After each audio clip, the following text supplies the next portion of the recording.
নমস্কার। দৃশ্যকল্পে আপনাকে স্বাগত। সকলে নিশ্চয়ই ভালো আছেন। আমি পলাশ মুখোপাধ্যায় চলে এসেছি যাওয়া এবং খাওয়ার নতুন একটি পর্ব নিয়ে। সকাল সকাল হাজির হাওড়া স্টেশনে। আজ আমার গন্তব্য হাওড়া জেলার গঙ্গা তীরবর্তী জনপদ ফুলেশ্বর। কলকাতার খুব কাছাকাছি এমন একটা সুন্দর জায়গা আছে, তা ফুলেশ্বরে না গেলে জানতেই পারতাম না। ছেড়ে দিয়েছে ট্রেন, ধীরে ধীরে ছেড়ে যাচ্ছি হাওড়া স্টেশন। আগের পর্ব অর্থাৎ আমাদের ঘোড়াঘাটা ভ্রমণের সময় বলেছিলাম হাওড়া থেকে দক্ষিণ পূর্ব রেলের ট্রেনগুলি এখন আর সময়সূচি মেনে চলাচল করে না।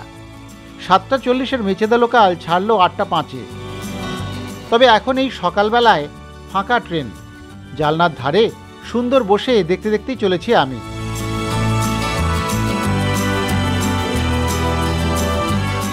ফুলেশ্বরের নামকরণ নিয়ে তেমন তথ্য আমি জোগাড় করে উঠতে পারিনি। তবে হাওড়া জেলার অন্যতম জনপ্রিয় পিকনিক স্পট হিসেবে ফুলেশ্বরের একটা সুনাম অনেক দিন ধরেই রয়েছে। ফুলেশ্বর স্টেশন আলাদা হলেও এখন তা উলুবেড়িয়া পুরসভার অংশ হয়ে গিয়েছে। মাঝে অবশ্য একটি খাল এই দুই জনপদকে আলাদা করেছে। কথা বলতে বলতেই চলে এসেছি ফুলেশ্বরের কাছাকাছি। এমনিতে হাওড়া থেকে ফুলেশ্বর আসতে মিনিট 50 সময় লাগে। এই ট্রেন মোটামুটি ঘণ্টাখানেকে এনে দিল আমায়। উলুবেড়িয়ার আগের স্টেশনই ফুলেশ্বর। ঢুকে পড়েছি ফুলেশ্বরে।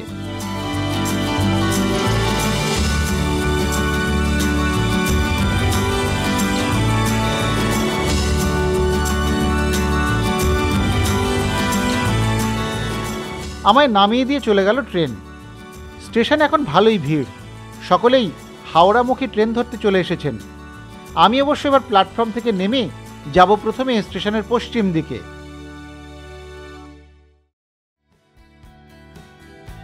উলুবেড়িয়ার দিকে প্ল্যাটফর্মের শেষ প্রান্ত ধরে নেমে এসেছি নিচে রেল লাইনের পাশ দিয়ে যাওয়া পথে। এখান থেকে যাব সাতমহল এলাকায় মদন মোহন শিব মন্দিরে। এখান থেকে সামান্যই রাস্তা, রেল স্টেশনের প্রায় গায়ে এই মন্দির। হেঁটে মিনিট 2 লাগবে বলছে গুগল।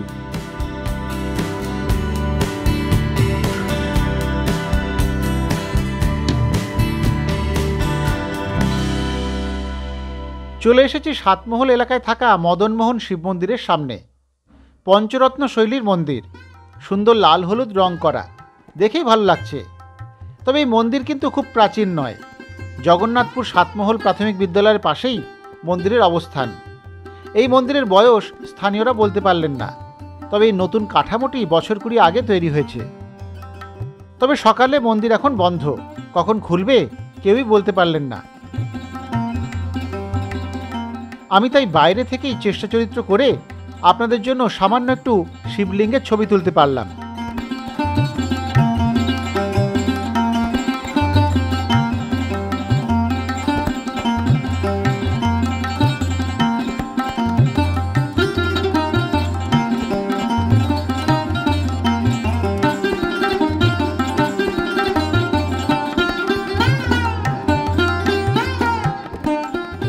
এবারে এখান থেকে রওনা দেয়া যাক।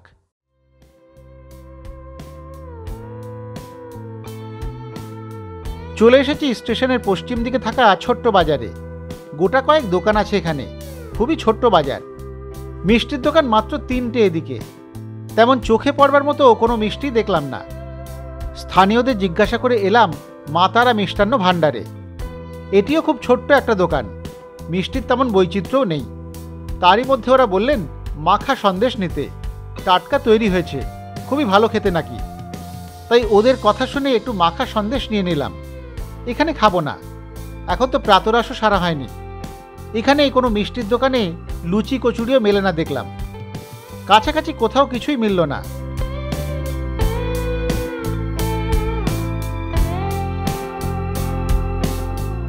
শেষমেশ একটু দূরে থাকা একটা ছোট্ট দোকানে পিঠাই পরোটা মিলল, তাই দিয়ে সারা হলো প্রাতরাশ।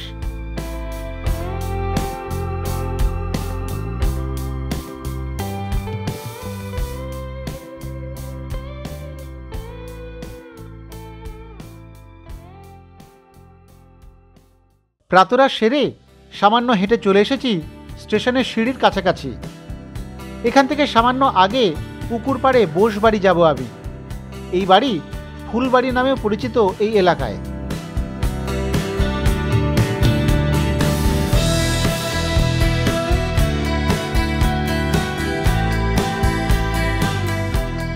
খুব সুন্দর একটা বাড়ি, তার সামনে আরও সুন্দর একটা ফুলের বাগান আছে, সেটা দেখতেই যাওয়া। স্টেশনের পাশেই এই বাড়ি।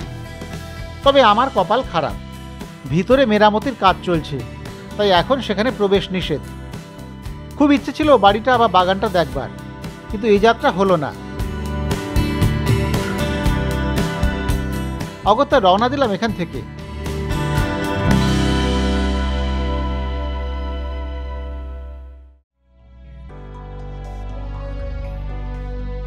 এবারে চলে এসেছি স্টেশনের পূর্ব দিকে। এবারে যাব গঙ্গার ধারে থাকা বাংলো এবং পিকনিক স্পটের দিকে। এখান থেকে হেঁটে মিনিট 15 সময় লাগবে, টোটোতেও যাওয়া যায়। আমি হেঁটেই চলেছি। রেল লাইনের পাশ দিয়ে পথ, খানিক গিয়ে একটা খাল, সেটার পাশ দিয়ে গেলেই বাংলো নজরে পড়বে।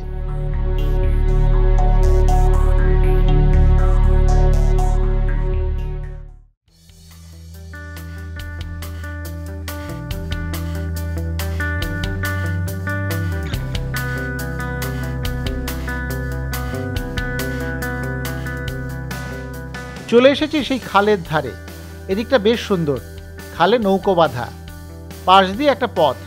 এটা অবশ্য বাংলোর পাঁচিলের পাশ দিয়ে চলে গিয়েছে সোজা নদীর দিকে। আমিও সেই পথ ধরেই চলেছি।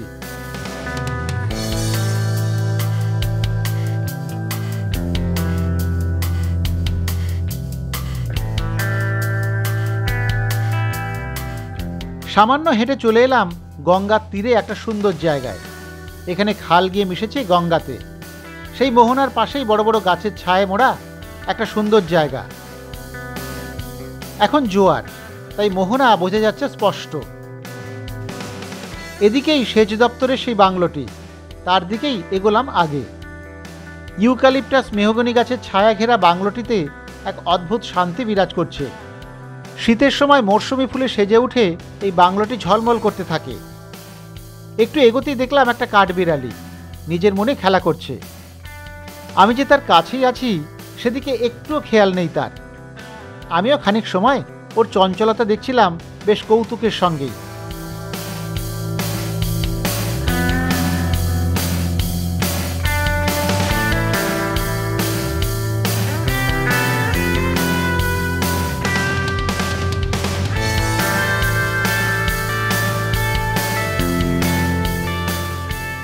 একটু পরে অবশ্য বুঝতে পেরে বাংলোর পাঁচিলে উঠে পালিয়ে গেল কোথায় যেন।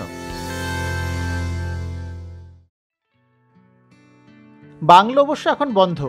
এই বাংলোয় থাকা যায়, তবে অগ্রিম বুকিং দরকার। বুকিং করতে হয় মির্জা গালিব স্ট্রিটের খাদ্য ভবনে থাকা সেচ ও জলপথ বিভাগের হাওড়া ডিভিশনের দফতরে গিয়ে। গঙ্গার উদার অঙ্গনে শহুরে গ্লানি থেকে মুক্তি পেতে চাইলে এই বাংলোতে থাকতে ভালোই লাগবে। বাংলোয় বসে কখনো বা দেখা যায় বিশাল জাহাজ কোনো দূর দেশে পাড়ি দিয়েছে। গঙ্গার তীরে পিকনিক করতে গেলে অবশ্য কোনো বুকিংয়ের প্রয়োজন নেই, এর কোনো ফিও লাগে না। বাংলোর ঠিক পাশেই রয়েছে দুটি গাছ, একটি পুকুর ঘাট, তার দুপাশে দুটি বকুল গাছ। এই দুটি গাছ কিন্তু ঐতিহাসিক, কারণ এই দুটি গাছ এখানে লাগিয়েছিলেন আচার্য জগদীশ চন্দ্র বসু। শোনা যায় কালসাপা এলাকায় বাংলোর সামনে তিনি নিজের হাতে একটি পুরুষ এবং একটি মহিলা বকুল গাছ রোপণ করেন। তার স্মৃতিতে এই দুই গাছের নিচে একটি স্মৃতি ফলকও লাগানো হয়েছে। তবে যা হয়ে থাকে এখানেও ব্যতিক্রম নয়, রক্ষণাবেক্ষণের অভাবে স্মৃতিফলক ঢেকেছে গাছের পাতায়।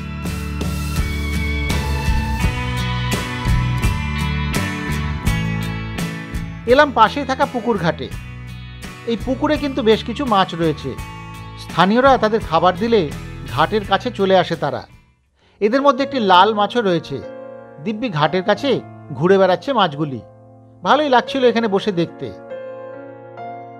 তবে হ্যাঁ, এই জায়গাটি আরও একটু দেখভালের প্রয়োজন। বকুল গাছের গোড়া এবং স্মৃতিস্তম্ভটিও পরিচ্ছন্ন থাকলে ভালোই হয়।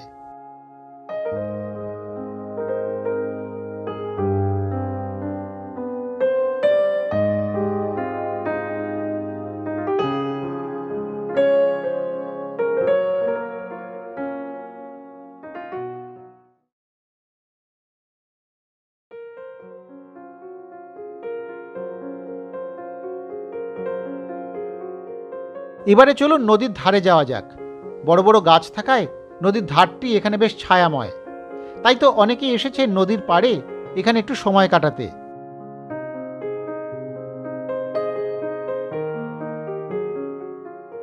গঙ্গা এখন জোয়ার, তাই পাড়ের কাছেই জল। এখান থেকে খুব সুন্দর দেখা যায় নদীকে। ওপারে বজবজে সিএসসি থার্মাল পাওয়ারের মিনারটি নজরে আসছে। চলুন এখানে একটু সময় কাটানো যাক।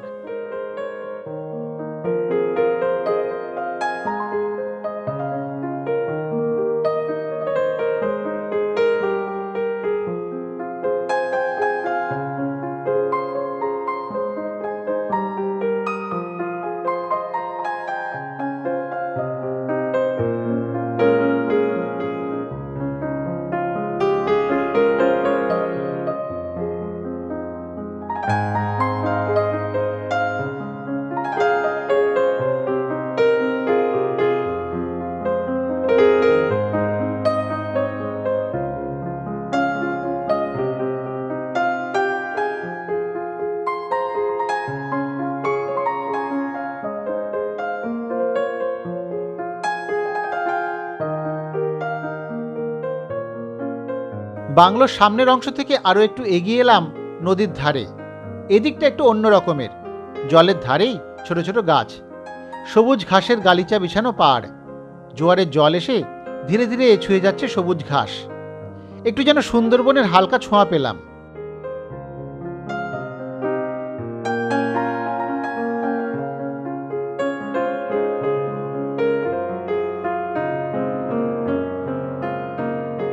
এই জায়গাটা তো আমার আরও ভালো লাগলো। এই ছায়ায় বসে রইলাম বেশ খানিক সময়। নদীর ছলাচ্ছল, দূরে ছোট বড় জাহাজের চলাচল, সব মিলিয়ে সুখের অনুভূতি।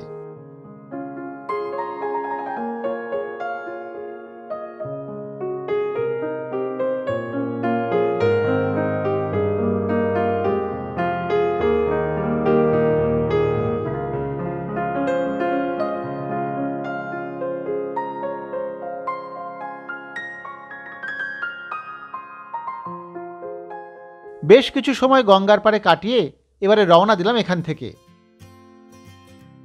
নদীর ধার দিয়ে একটা ছোট রাস্তা চলে গিয়েছে, সেটাই ধরেছি আমি।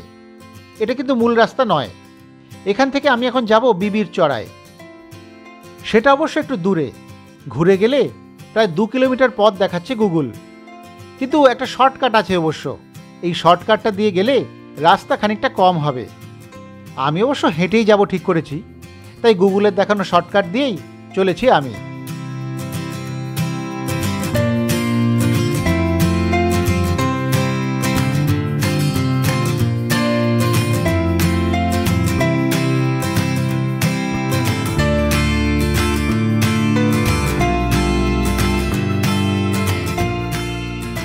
একটু পরে রাস্তা আরো সরু হয়ে আশপাশের সবুজ যেন ঘন হয়ে গেল।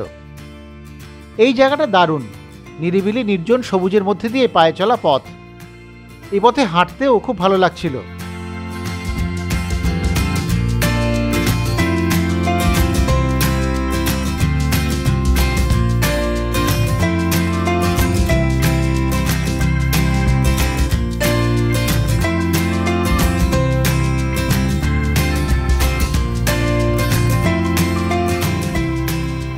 কলকাতা থেকে কিন্তু খুব বেশি দূরে নয়, কাছেই বলা যায়। কলকাতার এত কাছাকাছি গঙ্গার ধারে এমন নিরিবিলি সুন্দর জায়গা আছে, সেটা ফুলেশ্বর না এলে বিশ্বাস করা কঠিন হতো। কলকাতার পাশ দিয়েই গঙ্গা বইছে, কিন্তু জনবহুল। যেখানেই যাবেন এখানে খুব বেশি লোকজন নেই। তাও আমরা যেখানে ছিলাম এই ডাকবাংলোর চত্বরে, সেখানে তো কিছু লোকজন ছিল। এখন সেখান থেকে হাঁটতে হাঁটতে আমি যাচ্ছি বিবির চড়ার দিকে। গুগল আমার যে শর্টকাটটা দেখালো, সেই রাস্তাটা দিয়ে যেতে গিয়ে আমি কিন্তু অবাক। রাস্তাটা লোকালয় ছেড়ে নির্জনে এসে গেছে, নির্জন রাস্তা, কিন্তু রাস্তাটা এত সুন্দর, এত সবুজের মধ্যে দিয়ে, সবুজ ঘাসের মধ্যে দিয়ে পায়ে চলা পথ, চারপাশে নানান অজানা রং বেরঙের ফুলে ভর্তি, মানে অসাধারণ। এই দেখুন কত সুন্দর সুন্দর সব ফুল এই যে ভর্তি আমার পেছনে, এই দারুণ লাগছে। এই রাস্তায় যেতেও আনন্দ, তো ভালো লাগছে। একটু যাই, একটু রোদ্দুর আছে, কিন্তু তা সত্ত্বেও মানে যেহেতু গঙ্গার ধারে একটা মৃদুমন্দ বাতাস বইছে, হালকা বাতাস, এবং এত সুন্দর প্রকৃতি, দুয়ে মিলে কিন্তু কষ্টটা অতটা মনে হচ্ছে না। আমি একটু হাঁটতে হাঁটতে বিবির চড়ার দিকে যাই, সেখানে গিয়ে কথা হচ্ছে আপনাদের সঙ্গে আবার। চলুন এই রাস্তা ধরে একটু হাঁটতে হাঁটতে যাওয়া যাক। কি অপূর্ব!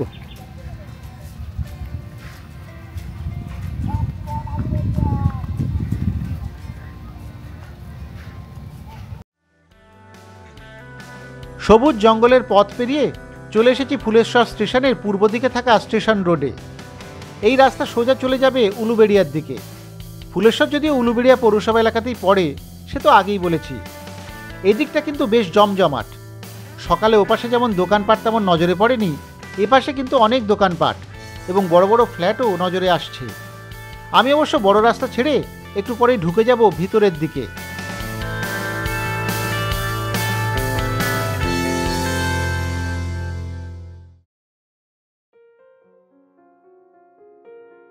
চলে এসেছি বিবির চড়ার সামনে। এখানেও কিন্তু পাশ দিয়ে বইছে একটি খাল, এর নাম ভারতাপা খাল। এই খালটিও গিয়ে মিশেছে সামনেই গঙ্গায়, বিবির চড়া এই মোহনার পাশেই।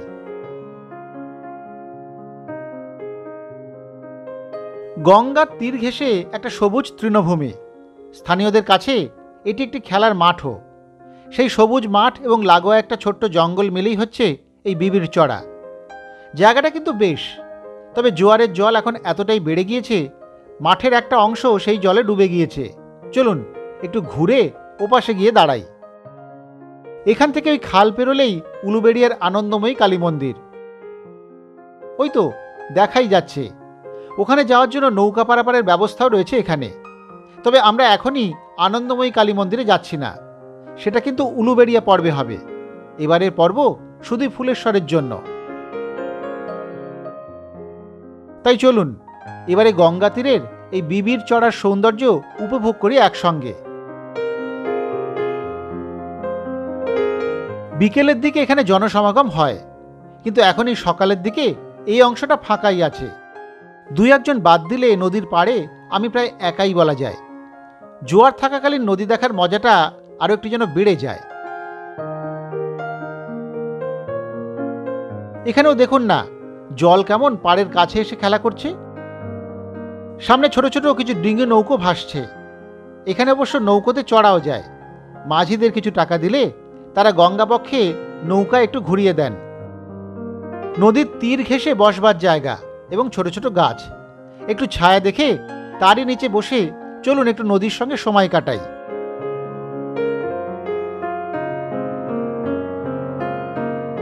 এবারে মনে হলো এখানে বসেই সঙ্গে আনা মিষ্টিটা খাওয়া যাক। আমি অল্পই নিয়েছিলাম মাখা সন্দেশ, সেটারই বরং নদীর ধারে বসে সদ্গতি করি এবার।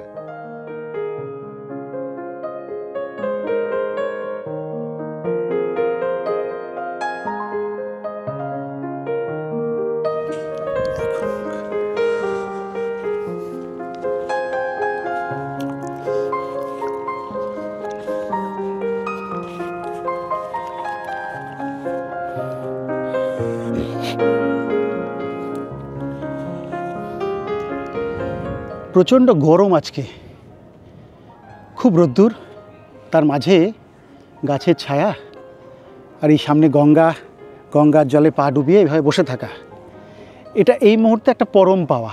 হ্যাঁ, অসাধারণ লাগছে জায়গাটা, একদম সুন্দর। ওপাশটাই এই যে আমি বসে আছি বিবির চড়ায় যে ঠিক ওই খালটার ওপাশটাই হচ্ছে কালীবাড়ি, উলুবেড়িয়া আনন্দময়ী কালীবাড়ি। সেটা আমরা কিন্তু পরে উলুবেড়িয়া পর্বে দেখবো আর কি, এখন এবারে নয়। এবারে ফুলেশ্বর পর্বে আমরা বিবির চড়াতে এসছি। এখানে দারুণ জায়গাটা, খুব সুন্দর, সত্যি ভালো। পাড়টা বাঁধানো, জোয়ার এসেছে, জল সুন্দর করে একদম খেলে যাচ্ছে। এটা যে কত ভালো লাগছে না, এইভাবে প্রকাশ করা খুব মুশকিল। এখানে একটুখানি আমরা মিষ্টিমুখ করতেই পারি। হ্যাঁ, একটু গঙ্গার জলেই হাত ধুয়ে নেওয়া হলো। আমার সঙ্গে তো ছিল, আপনারা দেখেছেন, এটা হচ্ছে ওই মাখা সন্দেশ। আমি তো গোবরডাঙ্গার ছেলে, আপনারা জানেন। গোবরডাঙ্গা, বনগা, ওইদিকে মাখা সন্দেশ যেরকম ঝুরঝুরে, এটা কিন্তু সেরকম নয়, কিন্তু বেশ মাখাই একদম মাখা সন্দেশটা বেশ ল্যাটপেতে টাইপের। তো ওরা বললে এটা খুব ভালো, যদিও মিষ্টির দোকানে খুব বেশি বৈচিত্র্য ছিল না। তো দেখা যাক মাখা সন্দেশটা এখানে কেমন খেতে লাগে, একটু দেখে নিই।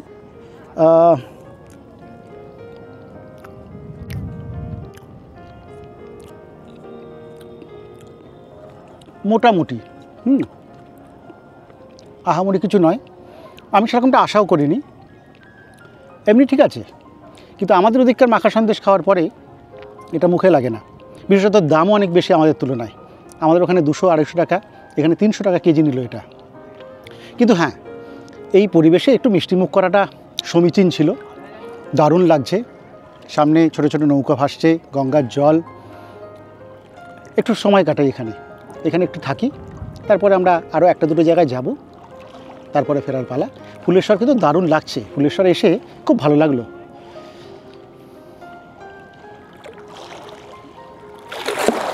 এই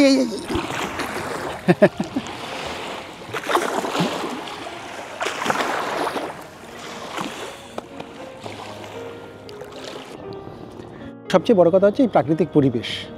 এই গঙ্গার ধারে এই বিবির চরের জায়গাটা আসলে বাঁধানো, তো এই পুরো পাড়টা বাঁধানো, ফলে একটু জলে পা দেওয়া যায়, একটু বসে থাকা যায়। এই জায়গাটা খুব সুন্দর। যদি আপনারা ফুলেশ্বর বেড়াতে আসেন, বিবির চরাটা মিস করবেন না। এই জায়গাটা একটু বিকেলের দিকে আসলে খুব ভালো লাগবে, তখন অবশ্য ভিড় হয় খুব। এখন খুব একটা লোকজন নেই, আমি একটু দুপুরের দিকে এসেছি, কিন্তু খুব ভালো লাগছে। একটু প্রকৃতিটাকে আমি উপভোগ করি, গঙ্গার সঙ্গে একটু সময় কাটাই, তারপরে আরও 2-1 জায়গা যাওয়া হবে। কিন্তু তার আগে একটু সময় চায় গঙ্গা, তাকে সময় দেওয়া দরকার। সেই সময়টা আমি গঙ্গাকে একটু দিই।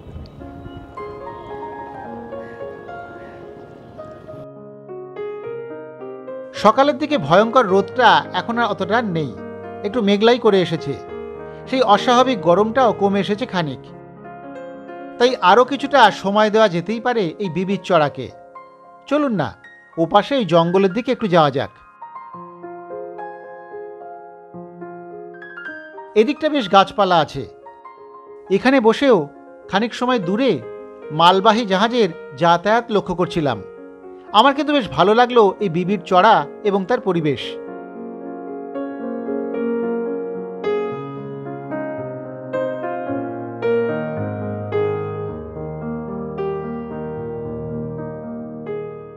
বেশ কিছুটা সময় এখানে কাটিয়ে এবার রওনা দিলাম বিবির চড়া থেকে।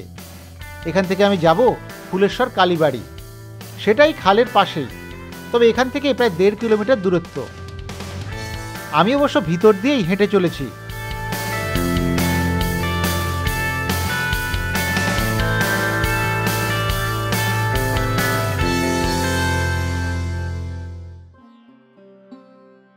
চলে এসেছি ফুলেশ্বরের রাজবংশী পাড়ায় থাকা কালী মন্দিরে। এই মন্দিরই ফুলেশ্বর কালীবাড়ি নামে পরিচিত, তবে শ্মশানের পাশে হওয়ায় একে শ্মশান কালী মন্দিরও বলা হয়। রেল লাইনের ঠিক পাশেই এই মন্দিরের অবস্থান। সামনে দিয়ে বয়ে গিয়েছে সেই ভারতাপা খাল। নিরিবিলি নির্জন পরিবেশে থাকা এই মন্দিরটি বেশ ছিমছাম। এখন অবশ্য মন্দিরটি বন্ধ, তবে বিগ্রহ দেখতে অসুবিধে হয় না। গর্ভগৃহে একটি কাঠের সিংহাসনে রয়েছেন মা কালী।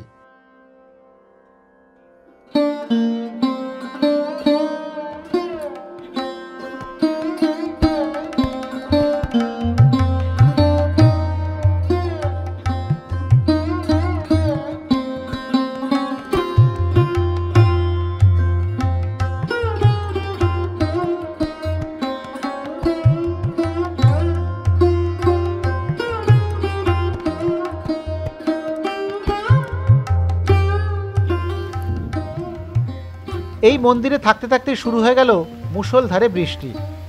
আমি অবশ্য মন্দিরের ভিতরে থাকায় অসুবিধে তেমন কিছু হলো না, বরং মন্দিরের বারান্দা থেকেই উপভোগ করছিলাম বর্ষার সেই চেনা অপরূপ সৌন্দর্য।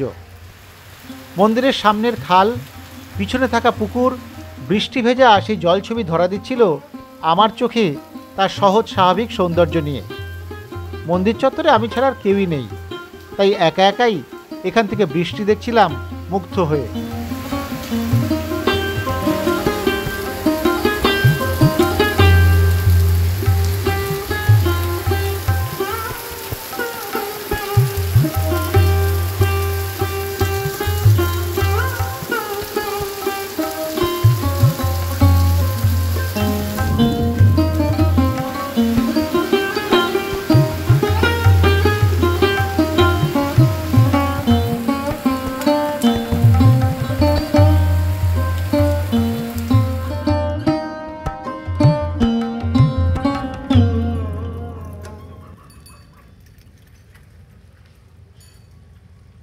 বৃষ্টি একটু কমে যেতে রওনা দিলাম ফুলেশ্বর কালী মন্দির থেকে।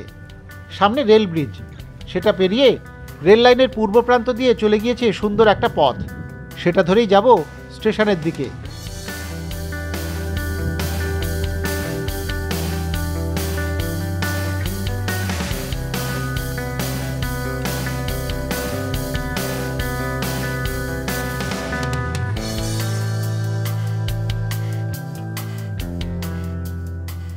ধরে নিয়েছি রেল লাইনের পাশ দিয়ে যাওয়া সেই রাস্তা।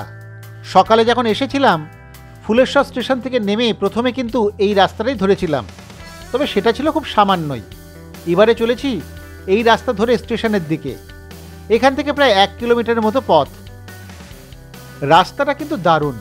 বৃষ্টির পরে সবুজে মোড়া এই পথ এবং তার আশপাশ আরও ঝকঝক করছে যেন।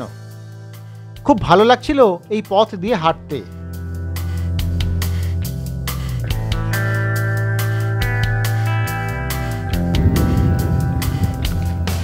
প্রকৃতির চেয়ে এত ভালো বাতানুকূল যন্ত্র আর কে আমাদের উপহার দেবে। একটু আগে, ঘন্টাখানেক আগেও প্রচণ্ড একটা গরম, অসহ্য গরম ছিল। ঘেমে নিয়ে একসা হয়ে যাচ্ছিলাম, সাংঘাতিক অবস্থা। এই মন্দিরে থাকতে থাকতে বৃষ্টি হলো, দারুণ বৃষ্টি, খুব সুন্দর একটা পরিবেশ হয়ে গেল। হ্যাঁ, ঠান্ডা ঠান্ডা। আর সবচেয়ে বড় কথা, এই যে হাঁটছি, স্টেশনের দিকে যাচ্ছি এখন আমরা, একেবারে সবুজের মধ্যে, দারুণ ঘন সবুজ যাকে বলে। এই রাস্তাটা সত্যি অসাধারণ, এই জার্নিটা খুব ভালো। হ্যাঁ, এখানে অবশ্যই বাইকের দৌরাত্ম্য বা দাপট আছে, সে তো সারা পৃথিবী জুড়েই বোধহয় আছে, এখানেও তারা ব্যতিক্রম নয়। ভালো, মানে এইটা আমাদের একটা উপরি পাওনা, এই সবুজের মধ্যে দিয়ে হাঁটা। সুন্দর লাগছে। স্টেশনে যাই, ট্রেনে উঠে এবার আমরা ফিরে যাব। তবে কি, দিনের বেলাটা যতটা গরম দিয়ে শুরু হয়েছিল, শেষ বেলাটা কিন্তু ঠান্ডা ঠান্ডা সুন্দর হলো।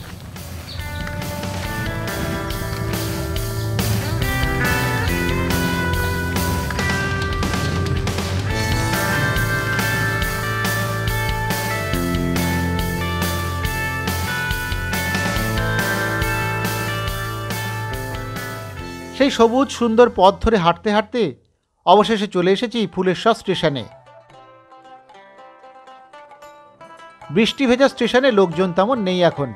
টিকিট কেটে এবার অপেক্ষা কখন আমার হাওড়া যাওয়ার ট্রেন আসে। না, খুব বেশি দাঁড়াতে হলো না, মোটামুটি মিনিট 15-এর মধ্যেই দেখলাম প্ল্যাটফর্মে ঢুকছে ট্রেন। তাহলে চলুন আগে ট্রেনে উঠি, বাকি কথা তারপরেই হচ্ছে আপনাদের সঙ্গে।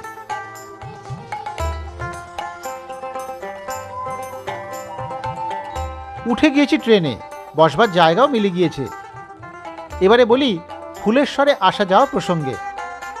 হাওড়া খড়গপুর লাইনের প্রায় সব ট্রেনই ফুলেশ্বর ছুঁয়ে যায়, তবে গ্যালোপিং কিছু ট্রেন দাঁড়ায় না, এটা একটু জেনে উঠবেন। বাসে এলে কোলাঘাটগামী বাসে বম্বে রোডে ফুলেশ্বর মোড়ে নেমে যেতে হবে। গাড়িতে এলে বম্বে রোড ধরে ফুলেশ্বর মনসাতলা মোড় থেকে বেঁকে ফুলেশ্বরের দিকে আসতে পারেন। দক্ষিণ 24 পরগনার দিক থেকে গঙ্গা পার হয়ে আসতে চাইলে পূজালি হয়ে হয় উলুবেড়িয়া অথবা বাউরিয়ার লাডলো জুটমিল ঘাটে এসে সেখান থেকে ফুলেশ্বর আসা যায়। ফুলেশ্বরে এসে ঘোরাঘুরির জন্য কোনো অসুবিধা হবে না, এখানে প্রচুর টোটো আছে। আমি যদিও হেঁটে ঘুরেছি, আপনারা কিন্তু চাইলে টোটোয় ঘুরতে পারবেন। এখানে থাকার তেমন জায়গা নেই, তবে পাশেই উলুবেড়িয়া শহরে থাকার ব্যবস্থা আছে। আমাদের উলুবেড়িয়া পর্বে তার বিস্তারিত বিবরণ থাকবে। গঙ্গার পাড়ে দারুণ বেড়ানো হলো আজ তাহলে এখানেই শেষ করি। আবার ফিরে আসবো সামনের বুধবারে অন্য কোথাও যাওয়া এবং খাওয়ার কথা এবং কাহিনী নিয়ে। ততক্ষণ সকলে ভালো থাকবেন, সুস্থ থাকবেন, এভাবেই দেখতে থাকবেন দৃশ্যকল্পের চ্যানেল ও যাওয়া এবং খাওয়া।